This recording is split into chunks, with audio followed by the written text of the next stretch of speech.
A Bíblia diz no livro de Isaías, no capítulo 20, nos versículos de 1 a 6. No ano em que Tartã, enviado por Sargão, rei da Síria, veio a Asdod, atacou a cidade e a conquistou. Eu não sei como é que tá na tua Bíblia, mas na minha tá escrito profecia do cativeiro dos egípcios e dos etíopes. Então, o que aconteceu aqui? O Império Assírio, o rei da Síria, atacou a cidade de Asdod, guerreou, a tomou, a conquistou. E acredita-se pelos estudos que 3.000 morreram nessa ocasião. Nesse mesmo tempo, o Senhor falou por meio de Isaías, filho de Amós, dizendo: solte de seus lombos a roupa de pano grosseiro e tire as sandálias dos pés. Isaías fez isso, passando a andar despido e descalço. Então, o que chama atenção? Que o Senhor falou com Isaías. Tenho dito desde o primeiro vídeo sobre os livros proféticos que o profeta, ele é o porta-voz de Deus, ele é a boca de Deus. Ele tem que ter muita coragem, ele tem que abrir mão, entre aspas, por favor, entre aspas, da sua dignidade,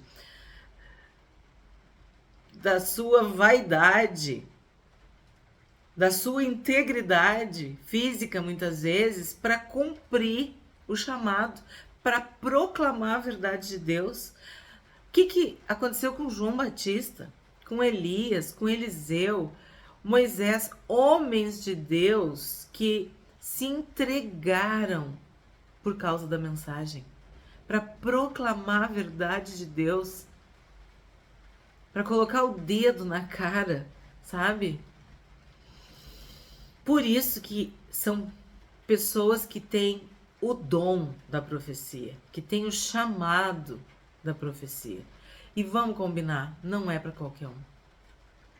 O Senhor mandou, o Senhor ordenou, o Senhor falou que era para ele andar despido e descalço. 3. Então o Senhor disse: assim como meu servo Isaías andou 3 anos despido e descalço, como sinal e prenúncio contra o Egito e contra a Etiópia. Então, o profeta Isaías era extremamente obediente a Deus. E ele fez o quê? Obedeceu. E me chama a atenção, ó, meu servo. Nós já trabalhamos aqui, já estudamos sobre meu servo Moisés, meu servo Davi. Quem é o meu servo? É aquele que age como um escravo, que não tem opinião, que baixa a cabeça e obedece, que engole o choro, que respira fundo e faz a vontade de Deus. E sim, sabe qual era a vontade de Deus para Isaías? Que por 3 anos ele andasse despido e descalço.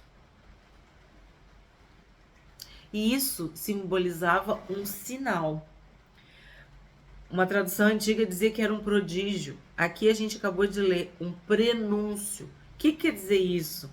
Um aviso, uma ação simbólica, profética, neste caso dramática, radical. Por quê? Não sei se tu já entendeu. Por que Deus pediu, na verdade, né, ordenou, falou com Isaías para que ele andasse despido e descalço? Para que isso fosse um ato profético que sinalizasse, que chamasse atenção, que deixasse bem claro que era uma profecia, era um ato profético contra o Egito e contra a Etiópia. Então, prenúncio contra o Egito e contra a Etiópia. 4. Assim o rei da Síria levará os presos do Egito e os exilados da Etiópia, tanto moços como velhos, despidos e descalços, e com as nádegas descobertas, para a vergonha do Egito. Tu tá entendendo? Eu tô procurando explicar desde o início, né? Sempre que tu tá errado, em pecado, desviado, afastado, apartado, tu está sujeito à ação do inimigo e dos inimigos. Quando estamos na presença de Deus, obedecendo a Deus, fazendo a vontade de Deus, de mão dada com o nosso Deus, a promessa de Deus é que Ele nos protegerá, de que Ele nos guardará, nos livrará de todo o mal. O que está acontecendo aqui? De novo, o Império Assírio continua avançando, vencendo, conquistando, tomando, guerreando, conquistando as nações ao redor. Império é o quê? É aquele povo, aquela nação mais forte que vai anexando outras nações, outros territórios e vai se tornando gigante, imenso, poderoso, um império que manda, que determina. E quando eles conquistam, tomam uma cidade, após a guerra, o que eles fazem? Eles retiram essas pessoas para serem escravos, prisioneiros, empregados, servos, mão de obra barata, né? E eles fazem o quê? Humilham essas pessoas. E vamos dizer qual seria, de novo, entre aspas, o melhor jeito para humilhar uma pessoa? Despindo-a, descalçando, fazendo com que elas andem sem calçado, sem sapato nos pés. Despidos e descalços e com as nádegas descobertas, para a vergonha do Egito. Então, Isaías, para abrir os olhos do povo de Judá, ele se submeteu a andar 3 anos, despido e descalço, para que isso fosse um sinal, simbolizasse o que iria acontecer. E aí a gente tem que pensar no servo do Senhor, no Senhor Jesus, que foi injustamente condenado à morte e morte de cruz. E sabemos que a história conta que a morte por crucificação era a pior morte da época. O Império Romano destinava essa sentença de morte, né? Essa pena capital para a escória da sociedade, para os piores tipos de pessoas. E o nosso amado Senhor e Salvador Jesus Cristo morreu essa morte, a morte de cruz. E acredita-se que sim, os relatos históricos dizem que os prisioneiros eram crucificados nus, despidos. E por misericórdia, a igreja retrata, por pudor, por decência, por honra, retrata a morte de Jesus com panos, né, que cobriam as suas partes íntimas.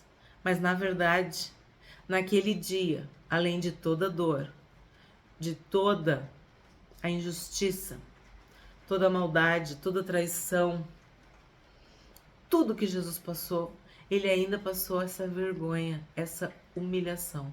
O Filho de Deus, que com o sopro da sua boca, o seu fôlego de vida, ele destruiria tudo, ele resolveria tudo, ele se humilhou, ele abriu mão de toda a sua glória para nos salvar. E hoje tem gente que não acredita, ou que acredita em Jesus, mas precisa ser Jesus mais não sei quem. Jesus e a fulana. Jesus e o fulano. Quer dizer, o sacrifício de Jesus não é suficiente para que tu seja salvo. Tu precisa agregar mais alguém. Então, Jesus sim foi crucificado nu na cruz.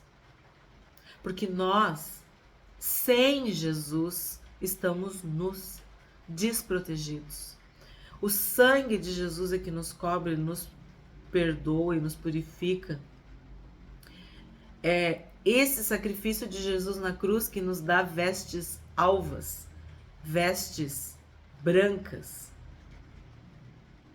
roupas de linho, de algodão puro, alvejadas no sangue do Cordeiro.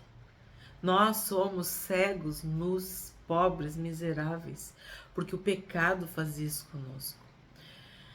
Então, esse sinal que Deus ordenou para Isaías, de novo, não era apenas para Judá, para o Egito, para a Etiópia, para o Império Assírio. Também sinalizava o sacrifício de Jesus por nós. Essa vergonha, essa humilhação. Alguém que se despiu de toda a sua honra, de toda a sua glória. Alguém que colocou os seus pés nessa terra e conviveu com os seres humanos. Que empoeirou os seus pés, andando dali para cá, daqui para lá, de aldeia em aldeia, pregando, curando, expulsando demônios, mostrando o amor. Jesus amou até o fim, foi fiel até o fim. Então, a gente vê que esse fato de ser despido e descalço era para a vergonha do Egito e da Etiópia. Por quê? 5. Então os israelitas ficarão apavorados e envergonhados por causa dos etíopes, sua esperança, e dos egípcios, sua glória. Aqui está o ponto nevrálgico dessa história. A culminância, o ponto central, o dodói. Para se livrar do Império Assírio, para se proteger do inimigo, do dominador, do destruidor, estavam buscando soluções terrenas, humanas. Eles confiaram no Egito e eles confiaram na Etiópia. O povo de Deus, que deveria confiar em Deus, orar para Deus, esperar em Deus, estava confiando em seres humanos. A esperança era a Etiópia. A glória era o Egito. E aí tu pensa, mas isso foi uma questão de guerra? Não, nós somos assim. Os nossos olhos têm que estar em Deus, mas muitas vezes eles estão fixos em seres humanos. Nós confiamos no braço forte, né? Maldito o homem que confia no homem, que faz da carne, né, do seu braço, a sua força, a sua esperança, a sua glória. Tem pessoas que confiam na sua força, no seu nome, no nome da sua família, nas suas empresas, na sua saúde, na sua força física, no seu vigor, nos seus músculos, na sua beleza, nos seus títulos, na sua riqueza material, ou cultural, ou intelectual, no seu poder, no cargo que ocupa. Eu sou presidente, eu sou governador, eu sou prefeito, eu sou deputado, eu sou vereador. Então eu posso. Eu sou dono da maior empresa. Eu sou o homem mais rico, milionário, bilionário. Confiam na posição social, no status, nos seus contatos. Podem articular, manipular, organizar tudo. Se é uma questão de país, confiam no exército, nos soldados, nas armas. Tem uma arma nuclear, tanques de guerra em suas casas, suas mansões, que nada vai acontecer. E aí vem uma desgraça, uma calamidade, uma tempestade, um terremoto, tantas coisas. E tu vê que tu não é nada. Tu vê que tu confiou em seres humanos, em coisas vãs. Tu colocou a tua esperança em outro ser humano. Tu confiou que aquela glória nunca ia acabar, nunca ia passar. Mas os governos passam. Os reis passam. Ídolos, pessoas admiráveis, passam, morrem, desfalecem. Então foi isso que aconteceu. Para a vergonha dos israelitas, para que eles ficassem apavorados, foi que Deus fez isso. Porque eles estavam confiando a sua salvação, a sua libertação, a sua paz, a sua segurança no Egito e na Etiópia. Então o que Deus faz? Deus permite, de novo, através da sua ferramenta, do seu instrumento que era a Síria, aniquilar esta confiança, desmanchar essa esperança, atacando o Egito e atacando a Etiópia. Então, se tu pensa, aconteceu isso com a Etiópia? Aconteceu isso com o Egito? O que vai acontecer conosco? Só Deus é que pode nos livrar. Os egípcios e os etíopes realmente foram levados cativos, que foi o que a gente começou lendo. Profecia do cativeiro dos egípcios e dos etíopes. Então, o Império Assírio guerreou, conquistou, venceu o Egito e a Etiópia. 6. Os moradores desta região dirão naquele dia. Temos falado sobre o naquele dia. Vocês viram como a palavra de Deus é maravilhosa e perfeita? Quantas e quantas vezes nos livros de sabedoria nós fazíamos menções a assuntos que se repetiam, que eram recorrentes, que eram frequentes, né? A sabedoria, o trabalho, a preguiça, a inveja, vários assuntos que vinham. Por quê? Porque o nosso Deus, ele é o mestre dos mestres. O Espírito Santo, ele tem toda a riqueza e a sabedoria, ó profundidade das riquezas e da sabedoria. Então, ele ensina, ele repete para que a gente aprenda, memorize, entenda.